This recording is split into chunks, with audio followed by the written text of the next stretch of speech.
Welcome back to the 2013 Korea Cup International Yacht Race and the city of Uljin, where preparations have started early for the first long offshore leg that awaits the cruise. A demanding 86 nautical mile racetrack will take the teams to the volcanic island of Ulleung and test the boats and crews, particularly with the light conditions that are expected as the boats head offshore and into this overnight race. The race is going to be about 86-mile race, and the conditions look to be quite light. So I think that'll be the challenge, is just trying to keep the boat moving in the light air and trying to get the race finished early, because tomorrow looks even lighter. With the race start scheduled at 2 p.m, all 25 competing teams were on the start line, which was being overseen by the very impressive race committee boat, the Koreana, a 42-metre, four-masted schooner. The start got underway in extremely light conditions, and the combination of the eastern swell with the southern breeze waves made the sailing even more demanding. First to start were the ORC fleet, consisting of 9 boats, and right after the open class consisting of 16 entries. Soon the fleet hoisted their spinnakers, but they struggled to fill with wind and hold their shape. However, the light winds did keep the fleet close together, and it was hard for any boat to separate and gain an advantage over the rest.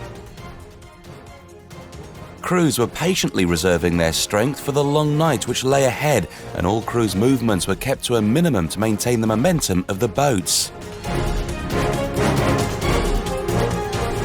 The pre-race favourites for line honours were the 2 larger yachts in the fleet, Linda Vista, an open 60, and Team Bear Essentials, a 56 custom. Both are very close in sail area and overall boat length, and some close battles were anticipated between these two, and particularly with the light conditions, race strategy would be essential.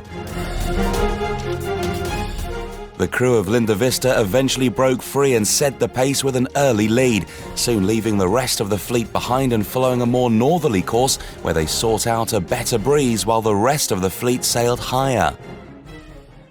As the fleet headed offshore, away from the eastern coastline of South Korea and out to the East Sea, the breeze started to build and the boat speeds increased, but this resulted in equipment damage for some boats, such as the crew of Diva, who ripped their spinnaker and had to change their headsail fast if they wanted to stay in the game and keep with the front of the pack. With the breeze up, the spinnakers were now fully powered and driving the yachts downwind as teams looked forward to a faster leg time and earlier arrival on the island of Ulleung. The night was long and more teams joined the tussle at the front of the pack, particularly Team Bear Essentials, who had chosen not to follow the track of Linda Vista, but instead take a more southerly route, a tactical move which had positioned them ahead at the halfway stage of the race and in with a good chance of claiming line honours. However, it is not wise to predict the outcome in a long offshore race, as often it is under the cover of darkness when the tactical game and pressure increases. As teams lose sight of each other, it is not easy to follow the moves of other teams or see the wind shifts as easily. A long night of racing still lay ahead. Finally, after a long and tiring night, the first boats reached the rainy island of Ulleung. The big winner of the first offshore leg was the Korean team on Linda Vista, who fought back overnight and managed to reclaim the lead from Team Bear Essentials. I think it was quite good in the race, so halfway we were leading quite easily. We had quite a lead on the big boat, so we were quite happy, and then we ran into the problem of so many fishing nets. The race was fine, we didn't make any mistakes, but like I say, the wind was too soft in the end, and if you go left, you go right, who knows, and how it pays off is like a lotto. Now it is time for teams to rest and recover and enjoy some sightseeing on the beautiful volcanic island of Ulleung with its natural beauty and unique rocky landscape, as well as tasting local delicacies, many of which are unique to the island.